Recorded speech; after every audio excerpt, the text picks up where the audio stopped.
एक सेठ जी को पता लगा कि मैंने जो कमाया है वो सब यहीं रह जाना है, तो उन्होंने घोषणा कराई कि कोई ऐसा व्यक्ति जो ये बताए मैंने इतना कमाया, यदि सब यहीं रह जाएगा तो मतलब क्या। मैं चाहता हूं कि जितना कमाया हूं मेरे संग जाए, तो जो मेरे संग ले जाने की व्यवस्था कराएगा मैं उसे धन बहुत सारा इनाम दूंगा।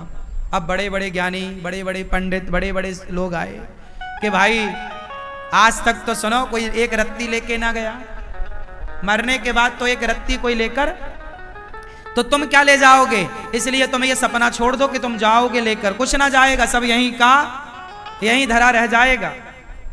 उस आदमी ने जिद पकड़ ली ना, आप बताओ कि ये कैसे जाएगा। तब एक संत जी आए, नारायण नारायण जपते हुए, श्रीमन नारायण। ए भैया क्या भीड़ लगा रखी है। राजा वो सेठ बोला, महाराज मैंने इतना कमाया है, इतना धन दौलत जुटाया, और ये सारे लोग कह रहे हैं कि तेरा यहीं छूट जाएगा। अरे मैंने यहां छोड़ने के लिए कमाया है क्या, ऐसा बताओ कि मैं ले जाऊं। संत जी बोले, अभी बताता हूं, सुन। तू सब क्या क्या लेके जाना चाहता है। बोले, मैं सब कुछ लेकर जाऊंगा, जो मैंने कमाया है मेरे संग जाएगा तब तो मजा आएगा, यहां छोड़ गया तो क्या मजा है। तो संत जी बोले, फिर सुन, ये 100 रुपया है। बोलो हाँ। क्यों ये 100 रुपए है। बोलो हाँ।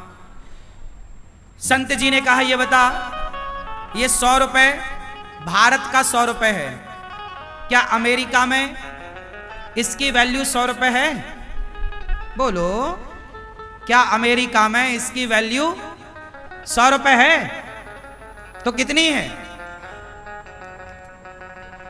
ये रुपया, यहां रुपया है 100, अमेरिका में ये रुपया ना चलेगा, वहां डॉलर चलता है। तो क्या करें, इस रुपया को जमा करो और वहां की करेंसी लो, वहां का डॉलर लो, जो वहां चलता है लो। संत जी ने कहा, सेठ जी जब भारत का रुपया भारत के बाहर नहीं चलता, तो भारत की संपत्ति भारत के बाहर ईश्वर के घर कैसे चलेगी। और सुन, तू ले जाना चाहता है तो चलेगी, जाएगी, पर कैसे। जैसे रुपए को हमने डॉलर में कन्वर्ट कराया, रुपए को किस में कन्वर्ट कराया, डॉलर में, उसी तरह तू अपनी जितनी दौलत लेकर जाना चाहता है उस संपत्ति को पुण्य में कन्वर्ट करा ले, पुण्य में लगा। जब तू अपनी दौलत किसी भूखे के भोजन में, भूखे की भूख मिटाने, प्यासे की प्यास मिटाने, किसी बेसहारा को सहारा देने, किसी के सिर पे छाया नहीं तो छाया देने में, जब तू सेवा में सब खर्च करेगा तो जितना तूने खर्च किया है वो सब का सब उससे बढ़कर तुझे वहां प्राप्त होगा। वो तेरे संग चलेगा, वो तेरे संग चलेगा। तो आप लोग भी कुछ धन दौलत, कुछ संपत्ति संग ले जाना चाहते हो तो आप भी कुछ पुण्य कर लो, क्योंकि पुण्य ही संग जाएगा। धनानि भूमौ पशवश्च गोष्ठे, नारी गृहद्वारी जनः श्मशाने, देहश्चितायाम पर लोक मार्गे, धर्मानुगो गच्छति जीव एकः। चलो बताओ, रुपया पैसा कहां तक साथ देता है। बोलो, मेरी मां जीते जी तक, जिंदा हो तो रुपया पैसा साथ दे सकता है। अच्छा, पत्नी कहां तक साथ देती है। बोलो, कहां, द्वार तक। धनानि भूमौ, धन संसार तक, पशवश्च गोष्ठे, पशु पक्षी गौशाला घुड़शाला तक साथ देंगे। नारी गृहद्वारी, नारी दरवाजे तक साथ देगी। नारी गृहद्वारी जनः श्मशाने, लोग शमशान तक साथ देंगे। देहश्चितायाम, ये शरीर चिता तक साथ देगा। ये शरीर कब तक रहेगा, चिता तक, और चिता पे जल जाएगा तो शरीर भी साथ नहीं देगा। देहश्चितायाम, परलोक मार्गे, परलोक का मार्ग जब जाओगे तो पत्नी द्वार तक रहेगी, पैसा यहीं रहेगा, शरीर भी छूट जाएगा। फिर कौन जाएगा, धर्मानुगो गच्छति जीव एकः। आपके साथ कोई जाएगा तो धर्म जाएगा, धर्मानुगो। क्या जाएगा, धर्म। कौन, आपके संग। इसलिए मेरी माता धर्म कर लो, इसलिए कहता हूं पाप ना हो, अधर्म ना हो, शरीर से केवल धर्म ही धर्म हो। धर्म क्या है? धर्म क्या है?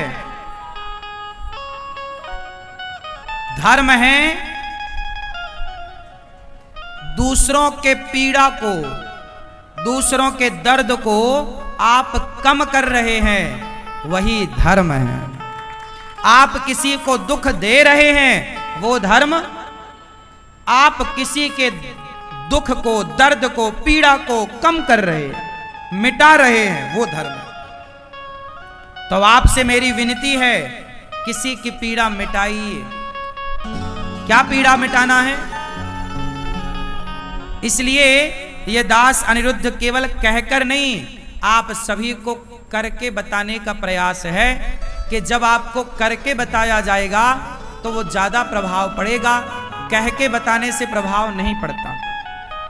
इसलिए आप अपने बच्चों को गौरी गोपाल आश्रम जरूर लाओ और एक बार गौरी गोपाल आश्रम को विजिट करो, मतलब घूमो। यहां आप में से कितने लोगों ने गौरी गोपाल आश्रम का समूचा दर्शन किया है? प्रत्येक कोने कोने में जाकर गए हो? आप लोग जाओ, गौरी गोपाल आश्रम भ्रमण करो। सामने वाला जो आश्रम है वहां जाना, वृद्ध माताएं रहती हैं, यहां भी वृद्ध माताएं रहती हैं, यहां भी वृद्ध माएं हैं, सामने वृद्ध माएं हैं। आप सवेरे आओ, यहां सवेरे संतों की भीड़ मिलती है आपको। जानते हो वो भीड़ काहे के लिए होती है? यहां सभी संत आते हैं, यहां गौरी गोपाल अन्न क्षेत्र बंटता है, सबको अन्न दान किया जाता है, सबको पेट भर भोजन कराया जाता है। वाह! जब आपकी रोटियां संत खाएंगे तो वो संत खाकर आपको क्या देंगे? आपके पास देने को रोटी है, आप रोटी दीजिए। संत के पास पुण्य है, वो जाप करेगा मंत्र का और वो पुण्य पा करके आपकी ओर कि भाई तुम ये पुण्य ले लो। इसलिए शास्त्रों ने कहा है कि दानम दुर्गति नाशनम। सुनो, मैंने बहुत पहले चिड़िया की कथा सुनी, कहो तो सुनाओ। सुनाओ, सुनो। एक चिड़िया थी और उस चिड़िया का परिवार था, उसका एक अपना चिड़ा भी था, मतलब उसका पति। चिड़िया चिड़ा के साथ रहा करती थी। एक घोंसला था जंगल में, घनघोर जंगल था, कोई आता जाता नहीं। एक सुंदर सा घोंसला बनाया चिड़िया ने और अपने परिवार के साथ, अपने पति, चिड़िया, बच्चों के, उसके छोटे छोटे बच्चे घोंसले में आनंद से रहते। एक दिन ना जाने कहां से वहां एक शिकारी पहुंच गया, बहेलिया। बड़ा दुष्ट था, निर्दयी था वो बहेलिया।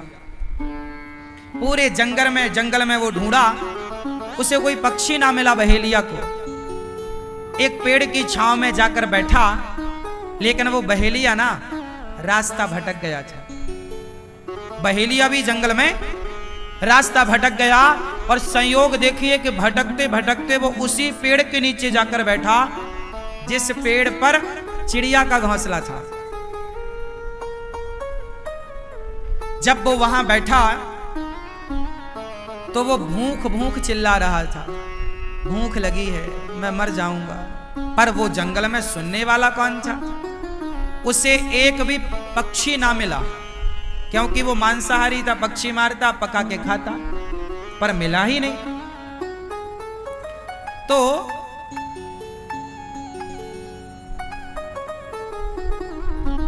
उस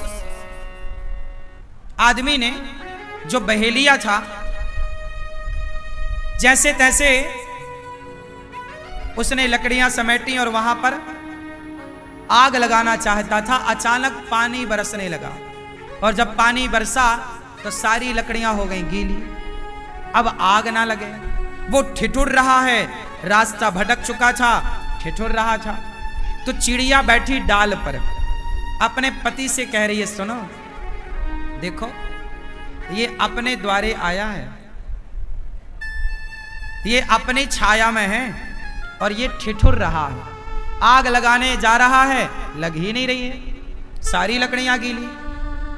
सारी घास गीली। चिड़िया बोली अपन अपना घोंसला इसको दे देते हैं। तो चिड़िया ने अपने बच्चों को डाल पर बिठाया और अपने घोंसले को कुतर दिया अपनी चोंच से।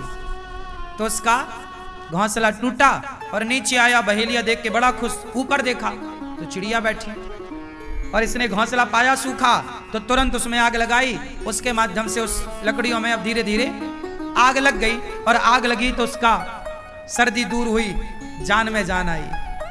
पानी बरस गया था तो पानी पीने का बंदोबस्त तो था, वो पानी पी लिया, पर भूख लगी। कोई अब दूर दूर तक पक्षी नजर नहीं आ रहा है, पर उसी पेड़ पर चिड़िया बैठी है, उसके बच्चे बैठे हैं और उसका पति है। चिड़िया बोली अपने पति से, इसे भूख लगी है और ये हमारा अतिथि है और द्वार पे आया अतिथि, उसे भोजन देना हमारा, तो क्या दें। अब वो बहेलिया भी बार बार चिड़िया को देखे और वो बार बार निशाना लगाए, बार बार निशाना लगाए।